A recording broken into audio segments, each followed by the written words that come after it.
Hello my dear student, welcome back to Aryan classes. Aryan ક્લાસીસમાં તમારું હાર્દિક સ્વાગત કરું છું મારા વાલા અને પહેલા વિદ્યાર્થીઓ. આપણે આપણું મનોવિજ્ઞાનનું જે ચેપ્ટર નંબર 3 છે બુદ્ધિ, તો આ બુદ્ધિ ચેપ્ટરની અંદર આજે આપણે આગળ વધવાનું છે. અને આજના વિડીયોની અંદર આપણે મોસ્ટ આઈએમપી એટલે એની બીજી કોઈ વાત તો જ ન થાય. તમે અહીંયા જોઈ શકો છો કે આ પ્રશ્ન કેટલી વાર પૂછાઈ ગયેલો છે અને આ તો જસ્ટ થોડી વાર જ લખ્યો છે, ઓછી વખત લખ્યો છે એવું કહું તો ચાલે. બાકી અઢળક વખત આ પ્રશ્ન પરીક્ષામાં પૂછાઈ ગયો છે. તમારી પહેલી, બીજી અને ત્રીજી ત્રણ એક્ઝામમાંથી તમને કોઈ પણ 1-2 એક્ઝામમાં આ પ્રશ્ન જોવા મળશે. આ 1000%ની ગેરંટી છે. એટલે તમારે આ પ્રશ્નને તૈયાર કરવાનો છે. બીજી મારે કોઈ વાત સાંભળવી નથી. મારી રામબાણ બેચના વિદ્યાર્થીઓ, દરેક વિદ્યાર્થીઓને ખબર છે કે હું કેવું ભણાવું છું. હું તમને જે કહું એ તમારે આંખો બંધ કરી અને તૈયાર કરી લેવાનું છે. તમને તમારી એક્ઝામની અંદર બેઠા પ્રશ્નો જોવા મળશે. યુટ્યુબના મારા વાલા વિદ્યાર્થીઓ જે મારો આ વિડીયો જોઈ રહ્યા છે, તો એમને હું થોડું જણાવી દઉં કે વિદ્યાર્થીઓ, આ જે વિડીયો છે એ આપણી એક રામબાણ બેચ ચાલુ છે અને એ રામબાણ બેચનો એક ડેમો વિડીયો સ્વરૂપે હું આ વિડીયો યુટ્યુબની અંદર અપલોડ કરી રહી છું, તાકી તમને ખબર પડે કે જ્યારે હું બેચની અંદર ભણાવું છું તો જેવું તમને યુટ્યુબમાં ભણાવું છું એવું હું તમને મારા વાલા વિદ્યાર્થીઓને બેચમાં પણ ભણાવું છું. હવે આના વિશે થોડી તમને વાત કરું. ધોરણ 12 આર્ટ્સના વિદ્યાર્થીઓ માટે આર્યન ક્લાસીસ નામના એપ્લિકેશનની અંદર ધોરણ 12 આર્ટ્સને લગતા 4 વિષયોની સ્ટડી કરવામાં આવે છે. વિદ્યાર્થીઓ, તમારા 4 વિષયમાંથી જો તત્વજ્ઞાન, મનોવિજ્ઞાન, ભૂગોળ અને સમાજશાસ્ત્ર તમારો જો વિષય છે, તો આ 4 વિષયની એક ભેગી બેચની શરૂઆત કરી છે, જેની પ્રાઇસ માત્ર ને માત્ર 1999 રૂપિયા છે અને એની વેલિડિટી 1 વર્ષની છે. તો વિદ્યાર્થીઓ, તમે મારી સાથે જોઈન થઈ અને આ બેચની અંદર શાંતિથી અને એકદમ સરળ ભાષામાં તમે ભણી શકો છો. ધોરણ 12 આર્ટ્સને લગતા 4 વિષયોમાંથી તમારું જો કોઈ વિષય 1-2 વિષય નથી તો તમે એક વિષય ખરીદીને પણ ભણી શકો છો. વધારે માહિતી મેળવવા માટે તમને અહીંયા જે સ્ક્રીન ઉપર નંબર આપેલો છે એની ઉપર તમારે મારો કોન્ટેક્ટ કરવાનો છે, મને વોટ્સએપ મેસેજ અને કોલ કરવાનો છે. ચલો, શરૂઆત કરવી છે. આપણે ટૉપિકની અંદર આગળ વધીએ છીએ. તો આપણે શરૂઆત કરવી છે પ્રતિભા સંપન્નતાના લક્ષણો. આ પ્રશ્ન તમને વિભાગ ઈમાં 1000%ના 1000% પૂછાય એટલે તૈયાર કરી નાખજો. ચાલો, શરૂઆત કરવી છે. મનોવિજ્ઞાનની અંદર આપણો જે આ પ્રશ્ન છે વિભાગ ઈમાં પૂછાય છે પ્રતિભા સંપન્ન. તો મેં તમને આગળના વિડીયોમાં એવું ભણાવી દીધું હતું કે પ્રતિભા સંપન્ન કોને કહેવાય. તો જેને આપણે ગુજરાતી ભાષામાં આપણે એને પ્રભાવશાળી કહીએ છીએ. કોઈ વ્યક્તિ હોય, કોઈ બાળક હોય, એ પ્રભાવશાળી આપણે એને કહીએ છીએ. તો એને તમે પ્રભાવશાળી કેવી રીતે કહો છો? તો એને પ્રભાવશાળી કહેવા માટેના લક્ષણો તો હોવા જોઈએ ને એની અંદર. નહીં કહેતા કે તારી અંદર તો લક્ષણો જ નથી કે પાસ થવાના, આવું આપણે બોલતા હોઈએ છીએ. તો પ્રતિભા સંપન્ન એટલે ટેલેન્ટેડ. શું? ટેલેન્ટેડ. નહીં કહેતા માણસ બહુ ટેલેન્ટેડ છે હો ભાઈ. તો જે વ્યક્તિ ટેલેન્ટેડ છે એને ગુજરાતીમાં પ્રતિભા સંપન્ન કહીએ છીએ. તો જે વ્યક્તિઓ ટેલેન્ટેડ હોય એને ઓળખવા માટેના કંઈક તો લક્ષણો હોય કે ન હોય? તો કે હા, હોય ને. તો એની બુદ્ધિના આધારે આપણે એને પ્રભાવશાળી કહીએ છીએ, રાઈટ? તો કે હા. અને આપણા ચેપ્ટરનું નામ છે બુદ્ધિ. તો આપણે જોવાનું છે કે પ્રતિભા સંપન્નતાના લક્ષણો શું છે. ચાલો, શરૂઆત કરું છું. તો બાળપણથી જ આવા બાળકોનું ધ્યાન વિસ્તાર મોટો છે. હવે જે બાળક પ્રભાવશાળી હોય એ બાળકનું ધ્યાન એટલે એનું ધ્યાનનો વિસ્તાર કેવો હોય છે? મોટો હોય છે. ઓળખવાની સ્મૃતિ તીવ્ર હોય છે. એ કોઈ પણ વસ્તુ એકવાર જોવે અને બીજી વાર જો એ વસ્તુ એની સામે આવી જાય તો એને ઝડપથી એ ઓળખી લે છે, એટલે એની સ્મૃતિ તીવ્ર છે. ભાષાનો ઝડપી વિકાસ છે. કોઈ પણ ભાષા હોય જો એ શીખે છે અથવા તો એને આવડે છે તો કોઈ પણ ભાષાનો વિકાસ એના મગજમાં એની બુદ્ધિ દ્વારા ફટાફટ ઝડપી વિકાસ થઈ જાય છે. બીજી આગળ વાત કરીએ તો સંવેદન પ્રત્યે ઝડપી છે. કોઈ પણ સંવેદન આપણે મનોવિજ્ઞાનની અંદર આપણું જે ચેપ્ટર 1 છે એમાં ધ્યાન સંવેદન આપણે જોઈ ગયા છે. તો કોઈ પણ પ્રકારનું સંવેદન થાય તો એના ઉપર એ ઝડપી પ્રતિક્રિયા કરે છે. અને તીવ્ર પ્રતિભાવ છે. એના પ્રતિભાવો કેવા છે? તીવ્ર છે. તથા નવીનતા પ્રત્યેની પસંદગી જોવા મળે છે. જે પણ વસ્તુ નવું હોય એ નવી વસ્તુઓને પસંદ કરે છે. આવું જો કોઈ બાળક છે અથવા કોઈ વ્યક્તિ છે તો એને આપણે શું કહીશું? તો કે પ્રતિભા સંપન્ન.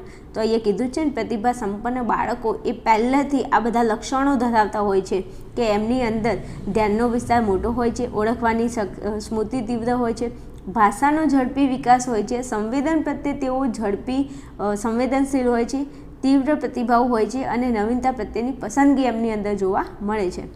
ચાલો આગળ વાત કરું તો તેઓ વિચારના, સમસ્યાનો ઉકેલ અને નિર્ણયમાં ઉચ્ચ કક્ષા ધરાવતા હોય છે. હવે આ જે પ્રતિભા સંપન્ન વ્યક્તિઓ હોય છે તેઓ તેમની વિચારણા કેવી હોય છે તો કે ઉચ્ચ હોય છે. સમસ્યાનો ઉકેલ પણ તેઓ ઝડપથી લાવી દે છે. કોઈ નિર્ણય હોય તો નિર્ણયની અંદર તેઓ ઉચ્ચ કક્ષા ધરાવતા હોય છે.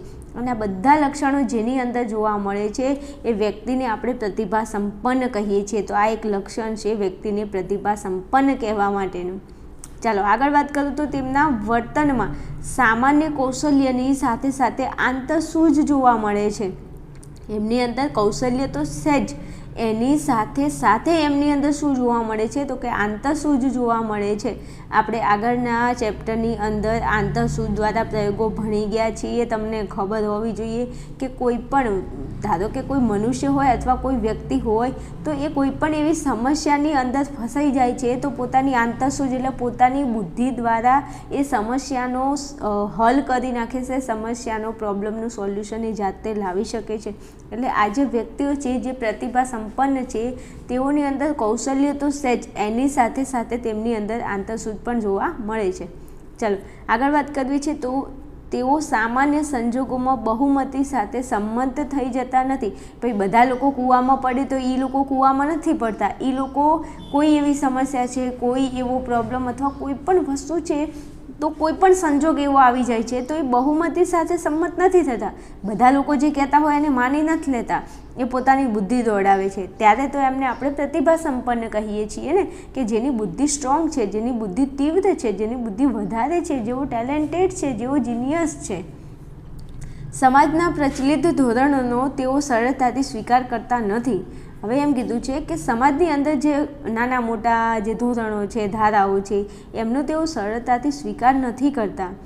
તેઓ પોતાની રીતે સ્વતંત્ર વિચારે છે અને તે મુજબનું વર્તન કરે છે. તેઓ પોતાની જાતે વિચારે છે, કોકના કહેવું માની નથી લેતા. અમુક લોકો તો હોય છે ને, કોક કહે એટલે બસ એ વાતને પકડી જ લેવાની, એવું નથી. આ જે વ્યક્તિઓ છે એ ભાઈ સ્વતંત્ર વિચારે છે, પોતાની જાતે વિચારે છે અને પોતાની જાતે વિચારી અને તે મુજબનું તેઓ શું કરે છે તો કે વર્તન કરે છે.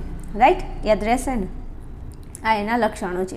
યાદ ન રહે તો 5 વખત લખો, 10 વખત લખો, પણ આને તૈયાર કરવાનું છે એટલે બીજી કોઈ વાત કરવાની નથી. ઓકે, ચલો આગળ વધવું છે તો પોતાના કાર્યોનું નિયંત્રણ જાતે જ કરે છે. હવે એવું કહે છે કે પોતાના જે કામ છે ને એમનું નિયંત્રણ એટલે એમને સાચવવા, એને સંભાળવા, એની જવાબદારી તેઓ પોતે જાતે જ કરે છે.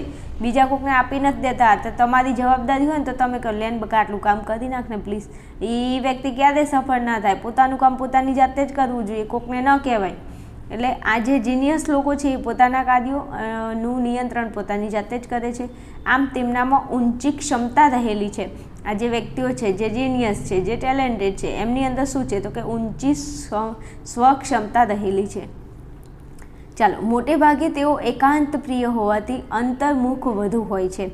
અંતર્મુખ એટલે પોતાની જાતે, પોતાની જાત સાથે વાતો કરે. અને એકાંત પ્રિય એટલે પ્લીઝ મુझे અકેલા છોડ દો, પ્લીઝ મુझे અકેલા છોડ દો, મારે એકલું જ રહેવું છે, મારે કોઈની જોડે રહેવું નથી. તો આ જે જીનિયસ લોકો છે એ વધારે ને વધારે એકલા રહેવાનું પસંદ કરે છે. બીજા લોકો જોડે ખાસ તેઓ રહેતા નથી. અને આપણે શું કરીએ? આપણે તો મામાના ઘરે લગ્ન હોય ને મામાના છોકરાના આજુબાજુ પાડોશી જેના ઘરે લગ્ન હોય આપણે પગી જઈએ. બસ મોજ મજા મસ્તી કરવા જોઈએ, પાર્ટી શાર્ટી કરવા જોઈએ. બસ 50 ને 25 ભાઈબંધો ભેગા થાય અને પાર્ટી શાર્ટી કરે. બોલો, આવા લોકોને ક્યાં પહોંચી વળવું? બોલો.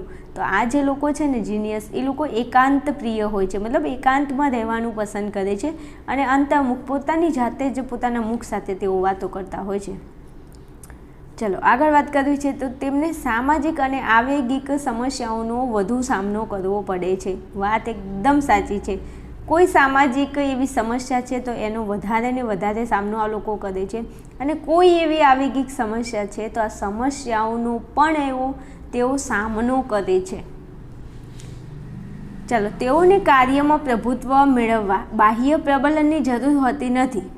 હવે આ જે વ્યક્તિઓ છે, જે જીનિયસ છે, જે ટેલેન્ટેડ છે, જે બુદ્ધિશાળી વ્યક્તિઓ છે, એમને કોઈ કામ કરવું છે અને કોઈ કામની અંદર એમને સક્સેસ થવું છે તો સક્સેસ થવા માટે બાહ્ય પ્રબલનની જરૂર નથી હોતી. મતલબ બહારથી કોઈ એમને મોટિવેટ કરે અથવા બહારથી કોઈ વ્યક્તિ એમને મતલબ સપોર્ટ કરે ને એ બધું એમને જરૂર જ નથી. તેઓ પોતાની જાતે જ નહીં. તમે મને ઘણીવાર કહેતા હો છો બેન મોટિવેશન કંઈક કરો ને મોટિવેશન. ભાઈ મોટિવેશન બહારથી કોઈ લોકો આપણે શું મોટિવેટ કરે છે યાર? આપણા ઘરની પરિસ્થિતિ જોઈએ ને તો આપણે જાતે મોટિવેટ થઈ ગઈએ. આપણા મમ્મી પપ્પા કેવો સંઘર્ષ કરી રહ્યા છે, એ લોકો શું કામ કરી રહ્યા છે એ તમે જોશો ને તો પણ તમારી અંદર કંઈક કરવાની ક્ષમતા આપોઆપ આવી જાય છે. ઘરની પરિસ્થિતિ જોશો ને તો ઘણું બધું કરવાની આમ અંદરથી તમારી ઈચ્છા જાગૃત થશે કે નહીં મારે ભણવું છે, મારે કંઈક કરવું છે. ક્યાં સુધી આવી ગરીબીમાં આપણે જીવવાનું, ગરીબીમાં મરવાનું? તમારા મમ્મી પપ્પા કેટલો સંઘર્ષ કરે છે એ તમે જોશો ને તો તમને બાહ્ય પ્રબલન એટલે બહારથી કોઈ મોટિવેશનની જરૂર જ નથી. પોતાની ઘરની પરિસ્થિતિ એ જ આપણું સૌથી મોટું મોટિવેશન બની જાય છે. અને એ પરિસ્થિતિને ધ્યાનમાં રાખીને જો કોઈ વિદ્યાર્થી મહેનત કરે છે અથવા આગળ વધવાની કોશિશ કરે છે, હું સ્ટેમ્પ ઉપર લખીને આપું છું કે તમે 1000% સફળ થઈ જશો તમારી દુનિયાની અંદર, તમારા જિંદગીની આ સફરની અંદર. પણ એના માટે તમારે જાગવું પડશે, કંઈક કરવું પડશે. તમારી જોડે ખાલી ને ખાલી 6 સબ્જેક્ટ છે અને આ 6 સબ્જેક્ટની અંદર તમે રોતડા રોવો છો. તમારા મમ્મી પપ્પાએ જો રોતડા રોયા હોત ને તો તમે આ જે છે ને આ 12મા ધોરણમાં ભણો છો ન ભણતા હોત એમ. એટલે એકવાર તો વિચાર કરો કે 6 સબ્જેક્ટ છે, 100 વિષય તમારાથી તૈયાર ન થાય. બેસો 6 કલાક બેસો ચોપડી લઈને, રાત્રે બેસો, દિવસે કામ હોય તો રાત્રે બેસો, પણ બેસો, કંઈક કરો એમ. જિંદગી જો સમય તો આમ પણ જવાનો છે. તમે કંઈક કરશો તો પણ સમય જશે ને તમે કંઈ નહીં કરો તો પણ સમય જશે. તો પણ એવું કંઈક કરો ને કે સમયની સાથે સાથે તમારું કામ પણ થઈ જાય. હવે વધારે મોટિવેશન નથી કરવું ને કે તમે પાછા આપણું ભણવાનું રહી જશે. એટલે હું તમને એવું સમજાવવા માગું છું કે તેઓને કાર્યમાં પ્રભુત્વ મેળવવા બાહ્ય પ્રબલનની જરૂર હોતી જ નથી ભાઈ. તેઓમાં આંતરિક પ્રેરણા વિપુલ પ્રમાણમાં હોય છે. કીધું ને અંદર પોતાની અંદરથી એમને પ્રેરણા થતી હોય છે કે મારે આ કામ કરવાનું છે, મારે આ કામની અંદર સક્સેસ મેળવવાનું છે. પોતાનું અંતર આત્મા એમને પોકારીને કહે છે કે નહીં આ કામ મારે કરવાનું છે તો કરવાનું છે બસ એમ. તો તેઓ આંતરિક પ્રેરણા તેમની અંદર વિપુલ પ્રમાણમાં હોય છે. તેઓ પોતાના કાર્યમાંથી આનંદ પ્રાપ્ત કરે છે. આ બહુ મોટી અને મહત્ત્વની વાત અહીંયા કરી નાખી છે. જો કોઈને પાચન થતું હોય તો જે વ્યક્તિ છે એ પોતાનું જે કામ છે એ કામને જો ખુશ થઈને કરે ને, મતલબ આનંદિત થઈને ખુશ થઈને જો કોઈ કામ કરે ને તો હું તમને કહું છું કે એ વ્યક્તિ 1000% એના કામમાં સફળ થાય અને થાય જ છે. હું મારી જ વાત કરું તો હું પણ તમને ભણાવું તો મને બહુ ખુશી મળે છે, કારણ કે હું મારા કામની અંદર ખુશ છું. ત્યારે તો હું તમને વાત કરું છું ને ત્યારે તો હું તમને આટલું ભણાવી શકું છું, આટલું મસ્ત આનંદથી મોજ મજાથી. પણ તમે કોઈ કામને દુઃખી થઈને કરો તો એ કામ તમારા માટે કામ છે જ નહીં. એ તો તમે પરાણે કરો છો. અહીંયા જે વ્યક્તિઓની વાત કરવામાં આવી રહી છે એ એમના લક્ષણો એવા કહી આપે છે કે આ જે જીનિયસ છે, જે ટેલેન્ટેડ લોકો છે એ પોતાનું જે કામ કરે છે એમાં ખૂબ જ આનંદ પ્રાપ્ત કરે છે. ત્યારે તો એ લોકો સક્સેસ છે. તમે શું કરો છો ભણવાની અંદર? તમને ભણવાનું કહેવામાં આવે છે, મમ્મી પપ્પા પ્રેશર કરે છે, સ્કૂલના ટીચરો પ્રેશર કરે છે, તમને ટ્યુશનમાંથી પ્રેશર છે, એટલા માટે તમે ભણો છો. પણ એવું કેમ નથી વિચારતા કે નહીં મને ભણવાથી આનંદ મળે છે, મને મજા આવે છે, મને ખુશી મળે છે? આવું તમે જો તમારી જાતને મજા આવતી હોય ભણવામાં તો હું તમને લખીને આપું, લો તમે સક્સેસ થઈ જાઓ, તમે પાસ પણ થઈ જાઓ. પાસ થવાની વાત ક્યાં છે? તમે ધારો એટલા માર્ક લાવો, 90% લાવો તમે. મને વિશ્વાસ છે તમારા ઉપર. તમારા મમ્મી પપ્પા કે તમારા શિક્ષકો તમારા ઉપર વિશ્વાસ કરે કે ના કરે? હું તો કરું છું, કારણ કે તમે મારી જોડે ભણો છો. હું વિશ્વાસ નહીં કરું તો બીજું તમારા ઉપર વિશ્વાસ કરશે કોણ? ભલે ને વાંધો નહીં, મેં તમને જોયા નથી, તમે મને જોઈ નથી, પણ તમે જે મહેનત કરો છો અને હું કહું એ રીતના મહેનત કરો છો તો 100% તમે સક્સેસ થશો. સમજી ગયા ને? ઘણું બધું કહી દીધું છે મેં આજે. જો 1% મારી વાતનો જો થોડો વિશ્વાસ કરી લીધો ને 1% મારી વાતનો અમલ કરી નાખ્યો ને તો જિંદગીમાં ક્યાંય પહોંચી જશો. અને જ્યારે પહોંચી જાવ ત્યારે મને એકવાર યાદ કરજો. ખાલી આ એક મુદ્દામાંથી મારે તમને ઘણું બધું કહેવાનું હતું ને મેં કહી દીધું છે, એટલે હવે તમે સમજી જાજો. ઓકે, હાલો આગળ વધું. તેમને પોતાની ઉચ્ચ બુદ્ધિ કક્ષા માટે માન હોય છે. જો પોતાની બુદ્ધિ ઉચ્ચ કક્ષાની છે ને એના માટે એમને શું છે? માન છે. તો માન તો હોય જ ને. બુદ્ધિ એમની એટલી ટેલેન્ટેડ હોય લોકો તો એમને કોણ માન ન આપે? હોય ભાઈ હોય. ચલો, તેઓ કોઈ એક કાર્યમાં સંપન્ન હોય તો બીજા કોઈકમાં નબળા પણ હોઈ શકે. આ એકદમ સાચી વાત છે. કોઈક કાર્યની અંદર તેઓ એકદમ સંપન્ન એટલે સર્વગુણ સંપન્ન હોય તો અમુક એવા કાર્યો હોય જેની અંદર તેઓ નબળા પણ હોઈ શકે. પણ હા, કોઈ એક કાર્યમાં તો તેઓ સંપન્ન છે જ. તો આપણને એનું લક્ષણ કઈ આપે છે? બીજું, તમને એવું ખબર હશે કે 5 આંગળીઓ સરખી ન હોય આ દુનિયાની અંદર જેટલા માણસો અવતાર ધારણ કરીને આવે છે તો બધા એક જેવા થોડા હોય, અને બધા એક જેવા હોય તો દુનિયામાં કંઈ ના હોય. એટલે દરેક વ્યક્તિ અલગ અલગ છે, દરેકની બુદ્ધિ અલગ અલગ છે. આપણે હાલ બુદ્ધિ ભણીએ છીએ તો બુદ્ધિની દ્રષ્ટિએ દરેક વ્યક્તિ અલગ અલગ હોઈ શકે. પણ જે પ્રભાવશાળી વ્યક્તિ છે, જે ટેલેન્ટેડ છે, એ વ્યક્તિના લક્ષણો કેવા હોઈ શકે એ મેં તમને અહીંયા ભણાવ્યા છે, જે તમને ખબર પડી હશે.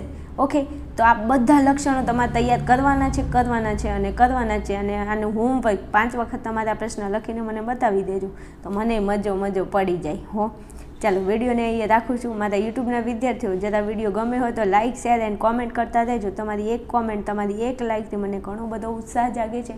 અને તમારે અવનવા આવા વિડીયો મેળવવા હોય તો ચેનલને સબસ્ક્રાઇબ તો તમે કરી જ લીધી હશે, એ મારે કહેવું જ નહીં પડે ને. ઓકે, ચાલો મળીએ છીએ નેક્સ્ટ વિડીયોમાં. આવી જજો ફટાફટ, તમારી રાહ જોઉં છું.